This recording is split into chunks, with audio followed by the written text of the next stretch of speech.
Hey people, how's it hanging? We got some good. I got some good news. I get my Camaro back. I'm very happy. I'm still looking for a bumper cover, but since I told you in one of my last videos, one of the fenders has some dent work on it. So I'm going to show you how to do some hammer and dolly work. It's just the basic stuff.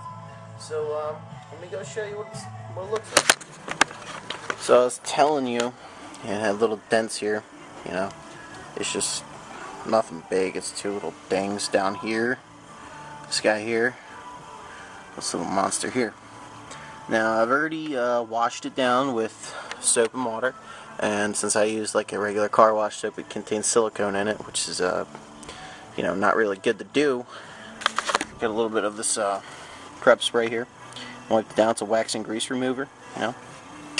And if you can tell in the paint finish, the car was repainted before. You can see DA marks in it.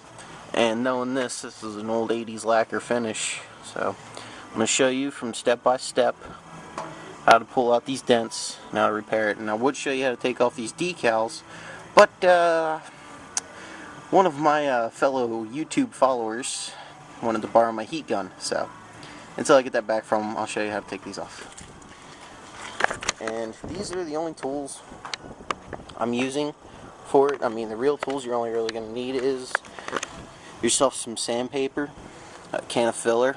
I use Dynalite lightweight filler. You know, I only buy it by the quart because I don't do too much, you know, production work. You know, air tools you don't really need, but you know, they're nice to have if you have, you know, the power for them. Go ahead and use them. One other thing you want to use this too, with dust mask. You don't want to, you know, be inhaling all that paint dust and body filler dust. You know, you could use one of these too, especially when you're going to paint. Another thing you need too is safety glasses. It's my nice new ones. Now, one other thing you're gonna want to hammer out a dent is a hammer and dolly. You know, if you could borrow a set, you know, if you got a friend with one, go ahead and, you know, ask them. Or, you know, you can actually find them pretty cheap at, like, you know, the outsourced ones. Now, I like using the ones with the wood handles. They're actually made of hickory because you can actually feel the vibrations of the metal in them. You know, they got those ones with the rubber and fiberglass handles. You could try using them. Tell me how they work. I've used them before. I didn't really like them. But, yeah, I'll get you from start to finish.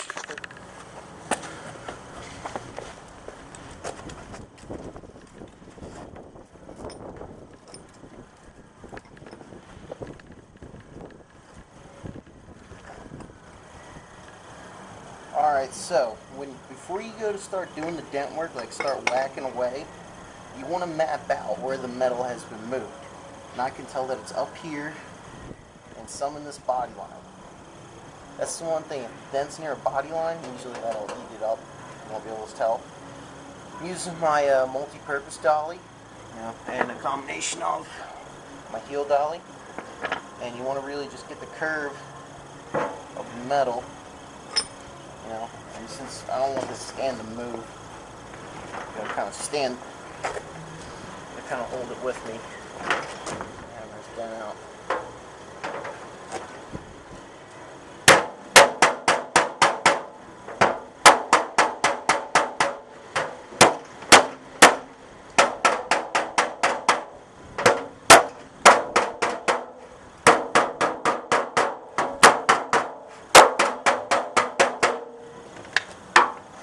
As you can see, it actually came out a lot more.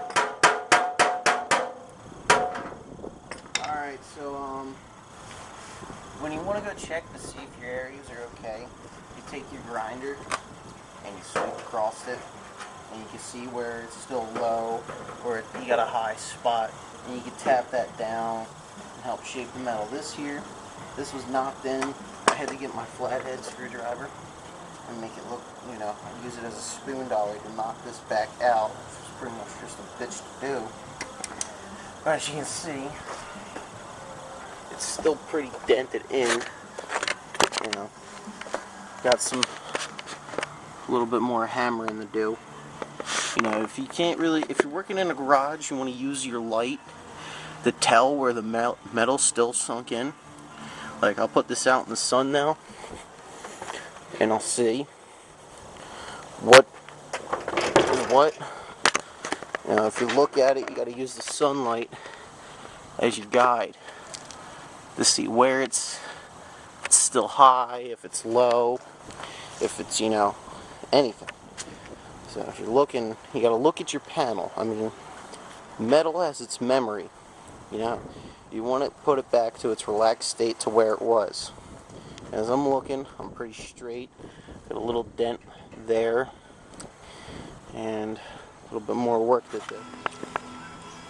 Okay, so once you get your area ground down and it's ready to be filled, like you got to make sure it's straight and fillable, you're going to want to move on to your bondo, right here. It's your body filler, and I've said before again, I use Dynalite. It's a lightweight filler. It's cheap stuff, but it's good too. You know, you can use whatever filler you prefer. Now, if you can see inside there's like some brown stuff. That's the resin. Now, you want to mix this up before you go and put it on your mixing board. And so what? I'm using cardboard. Give me grief for it, I don't care. So I'll show you exactly how you want to mix it. You just want to pick it up from the bottom and drip it in. You don't want to get too many air bubbles in there because that could cause pinholes. So you just want to lift it up and drop it down. It mixes all the resin and the talc that's been sitting and settling down in there. So after you get that mixed up, you want to put it on your board. Now they say it's 1 inch of hardener to every 3 inches of filler, which is like golf ball size. And what you want to do is you want to let the air out of your tube of hardener, and you want to knead it like dough, because the contents inside can actually separate and it'll come out all weird colored and watery. So I already kneaded it, so I'll mix it up and get it ready for you guys. There, over.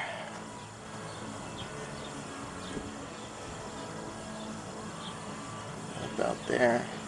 You want to mix it to where it's about pinkish. And there's 2 different colors of hardener. There's blue cream hardener and there's red. I'm using the red cream.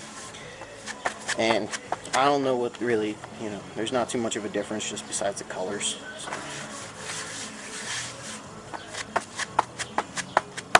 You want to mix it until you don't see any more gray in there. You want it to just be one solid color, no streaks or anything, because if you have like a, you know, just one area where it's unmixed, you know, be an area where it doesn't dry, and you want to press it down so you get all the crap out of the filler, such as it, you know, any pinholes and such. Spray it right on. So it's pretty hot out, I'm kind of quick with it. And you want to have the shape like a line of what you're applying. And if you get some a little bit outward from where you're grinding, it's no big deal. You know, you just want to get one good coat on.